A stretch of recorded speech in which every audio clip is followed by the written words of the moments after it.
Good morning all. જય સ્વામિનારાયણ, જય શ્રી કૃષ્ણ, જય માતાજી. Welcome to our new blog. તો સવારના વાગી ગયા છે 8:30 અને શિવાનભાઈ ગયા છે સ્કૂલે. આજે એક્ઝામ છે અને કાલની એક્ઝામ પોસ્ટપોન થઈ છે કારણ કે વરસાદના લીધે કાલે રજા આપી દીધી હતી. એટલે કાલની એક્ઝામ પોસ્ટપોન થઈ. આજથી પાછી રેગ્યુલર એક્ઝામ ચાલુ થઈ ગઈ. તો શિવાનભાઈ ગયા છે સ્કૂલે.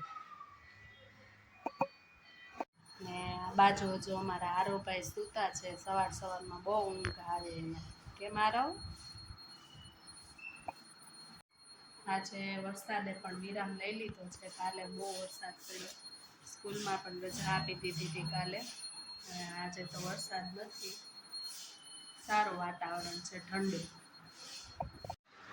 આ બાજુ આપણી ગરમા ગરમ ભાખરી પણ રેડી છે અને આપણે બેસી ગયા છે નાસ્તો કરવા. ચા ને વેફર, ભાખરી, અથાણું.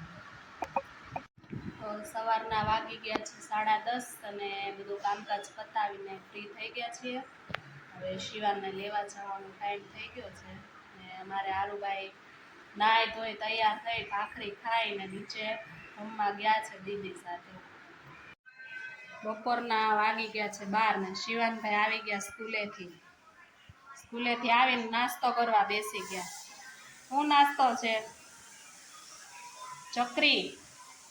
ફોનમાં ધ્યાન છે? ફોનમાં. આ બાજુ મમ્મી શાકભાજી સુધારવા બેસી ગયા છે. શાકભાજી લઈને બપોરની રસોઈ માટે. શું બનાવવાનું છે?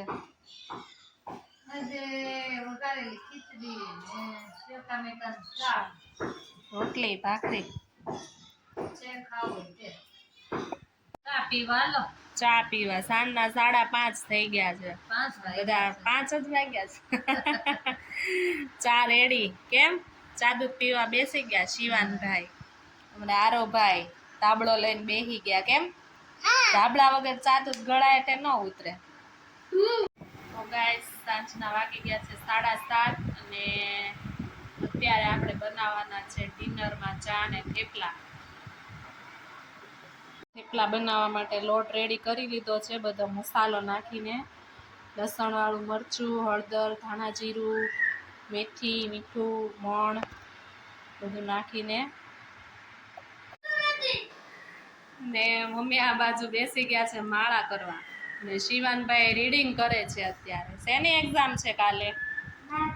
મેથ્સ. શું વાંચો છો? 1 to 20 સ્પેલિંગ. ઓકે. મમ્મી બનાવે છે ગરમ ગરમ થેપલા. ચાલુ કરી દીધા બનાવવાના એમ ને? વરસાદે ચાલુ થઈ ગયો છે. કેમ? આરુ ક્યાં ફરીને આવ્યો? મીનાબાની ઘરે ગયા થા. જાહલ ને બે થાકી ગયા. તો હવે આરામ કરી લો થોડીક વાર. પલ્લી ગયો. કેમ? તો વરસાદમાં ગરમ ગરમ ચા ને થેપલાની મોજ કરવાની છે. ને આજના વિડીયોમાં બસ આટલું જ. આજનો આપણો બ્લોગ પૂરો થાય છે અહીંયા. અમારો આજનો વિડીયો કેવો લાગ્યો? લાઈક કરજો, શેર કરજો અને કોમેન્ટ કરજો. અમારી યુટ્યુબમાં ચેનલ છે જવનિકા હિરેન બ્લોગ, એને સબસ્ક્રાઈબ કરજો. તો મળીએ આવતીકાલે નવા વિડીયોમાં. આવજો. જય સ્વામિનારાયણ.